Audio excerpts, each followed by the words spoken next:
Good day everyone, my name is Woldausi Morabi, the reporter for this session. Okay, for this session we are going to tackle or we are going to discuss about the men and masculinities.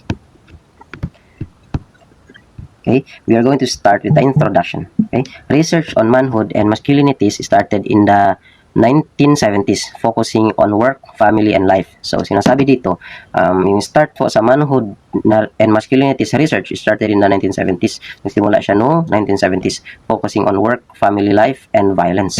So, yung research na to is nagfo-focus pa lang siya sa work, family life, and violence ng manhood and masculinities. Okay? And second, by the late 1990s, studies grew rapidly, covering fatherhood, crime, media, and how gender works for everyone. So, sinasabi dito is yung 1990 daw, yung research na yon is, or yung study na yon is, nag-grow siya ng mabilis.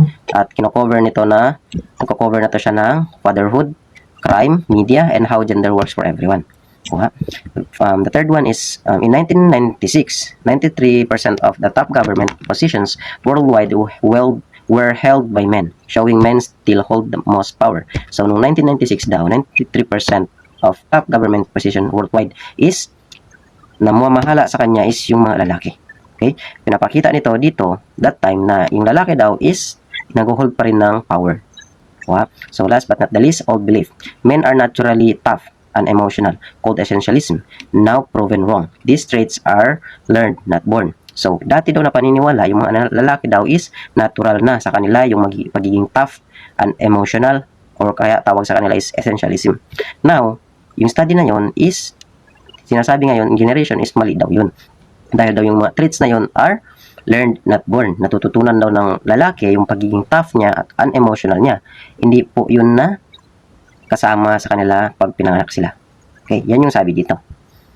Okay, let's proceed to the next slides. Men's Rights Lobby. Okay, men supporting book, The Myth of Male Power by Warren Farrell in 1994. So, itong Myth of Male Power is isa siyang libro. Then, some groups claim feminism went too far. Now, men are the victims with fewer rights in marriage, divorce, or child custody.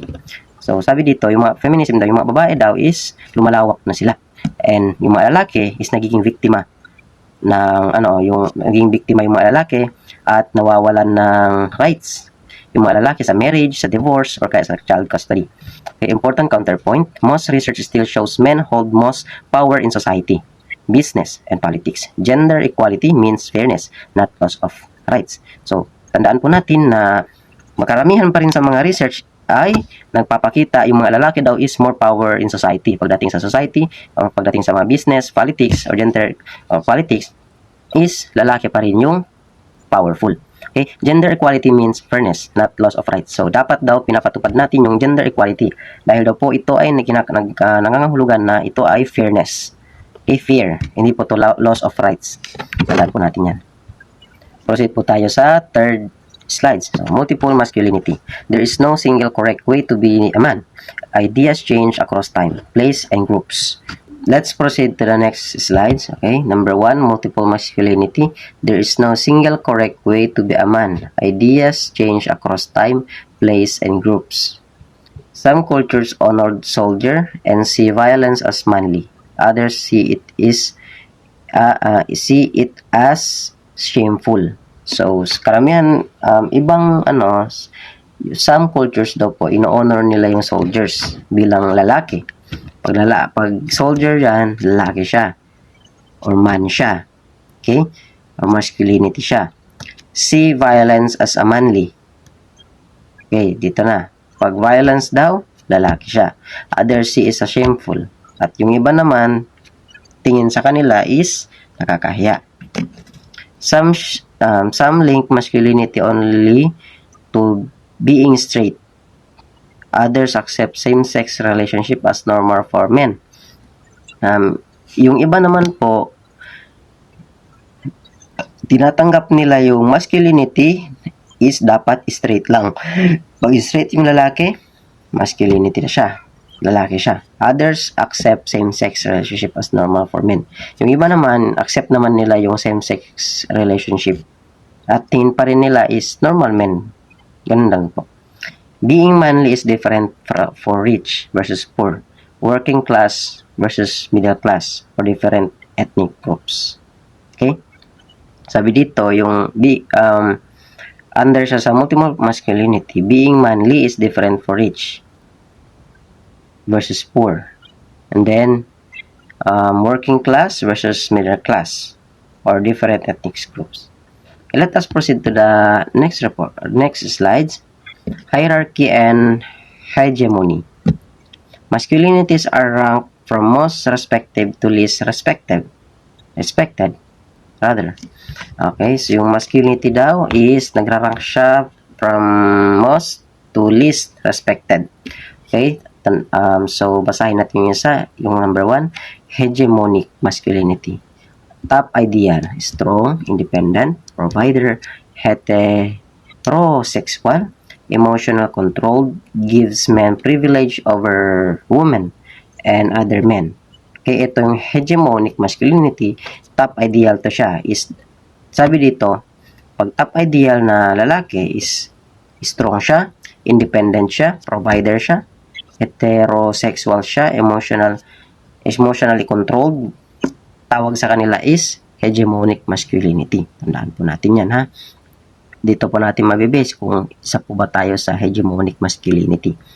Then, the second is complicit masculinity. So, ito yung parang next level. Okay? Ito yung number 1, pinakataas na level is hegemonic masculinity. Susunod sa kanya na pagiging masculinity is complicit masculinity. Men who benefit from male power but don't fight or dominate others. Okay, yan po yung number 2. Number 3 is marginalized masculinities. Men who don't fit the ideal or the gay men, men of color, disabled men often exclude or look down on. Dito naman sa number 3, marginalized masculinities, ito daw po yung mga lalaki na hindi siya fit sa ideal ng mga babae. O kaya hindi siya fit sa ideal na pagiging lalaki. Possible po siya po ay isang gay. Possible po na iba yung kulay niya. Okay? Kasi dati kasi pag sinabi nating maputi, attractive na eh. Yun kasi eh. Kaya sinabi dito men of color, nasa level siya ng marginalized masculinity. Disabled men, yung mga may kapansanan, dito siya under sa marginalized masculinities. Okay? So, yung tatlo na yan is under siya sa hierarchy and hegemony. Okay? It works through culture, rules, not just force. It keeps the gender system unequal. So, itong sinasabi natin dito na tatlo is nag-works pa rin siya through culture and rules, not just force. Okay? Tandaan natin yan. Next slides is collective masculinity. Is what happens when a group of people like a class, sports team, community, or even entire culture shares ideas about what it means to be masculine together. Collective masculinity, ito, for example, may group, tapos nagsishare sila ng ideas, nagsishare sila ng cultures. Okay? Tawag sa kanila is collective masculinity. So, nagko-collect sila ng iba't ibang opinion ng kasama nilang man or masculinity para sila ay maging lalaki talaga or magiging strong. Then, next slide tayo. Collective masculinity is built on 3 main things. So, yung collective masculinity daw po is nabibuild siya ng 3 main thing. Okay?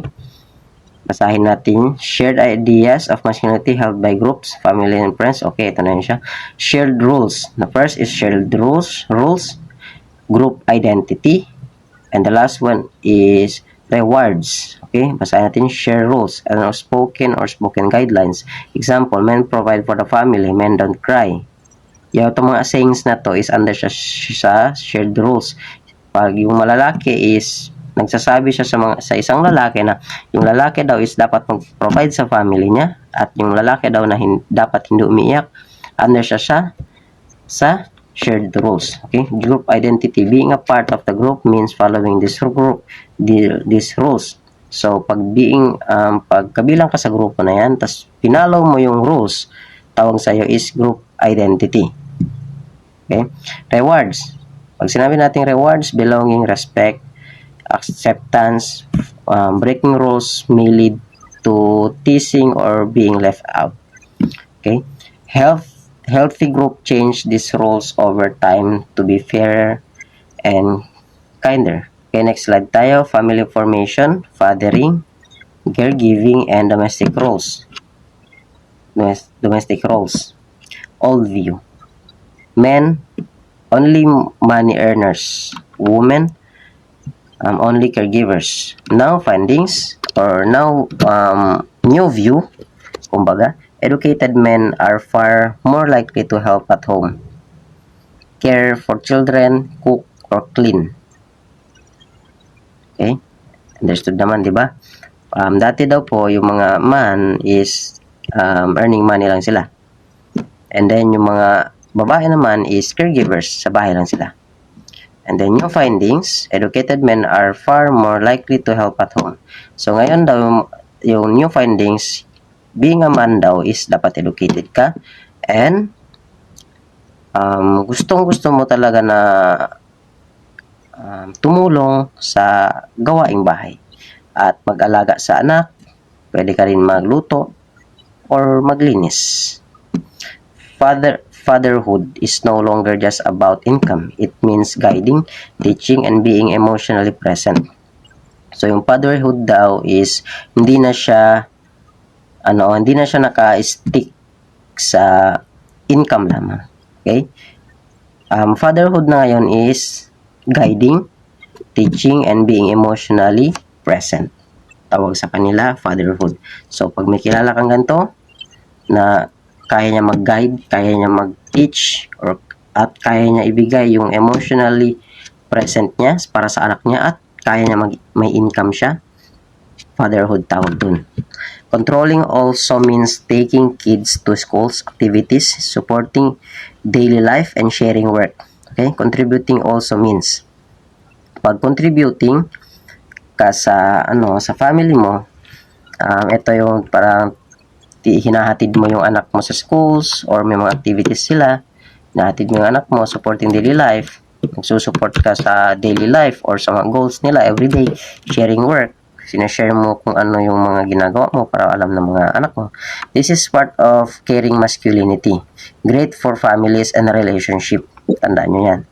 Okay, next slides tayo. Masculinities and alcohol and drug use. Men drink more often in larger amounts and longer than women. Men face more health risks, accidents, or legal problems linked to drinking or drugs. Why it happens? Bakit to nangyayari yung mga ganito? Yung mga lalaki daw na face more health risks or yung mga accidents, legal problems linked to drinking or drugs. Dahil sa drugs. Why it happens? Drinking seems as manly. Dahil daw yung panginginom, pag uminom ka, lalaki ka. A way to bond, show courage, or prove toughness. Pag uminom ka, ito yung dito ginagawa nilang banding yung panginginom, at ito daw yung courage, nagbibigay sa kanila ng courage, at pinapatunayan nito yung pagkatikas ng isang lalaki. When drunk, violence or fights are excused as just being a man. For marginalized men, drugs or fighting used to build a masculine image or free, powerful, linked to protest masculinity.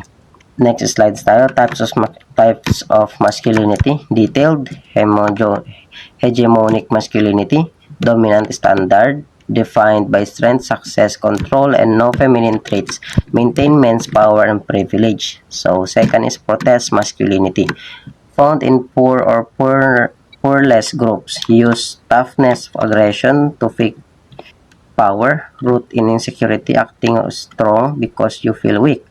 The third one is caring masculinity, modern and positive. Men can be soft, emotional, nurturing, or helpful. Still fully masculine, supports equality, better health, and stronger relationship. So, ito yung mga type ng masculinity. So, meron tayong hegemonic masculinity, protest masculinity, caring masculinity. So, ito yung embryonic masculinity, ito yung parang top 1 talaga na, kumbaga, ito yung parang matapang, success, may control, at walang parang babae yung traits niya. Nagets nyo yung like explain natin kanina. Ito pala yung top, parang ito yung top 1 sa kanila talaga na lalaki ka talaga.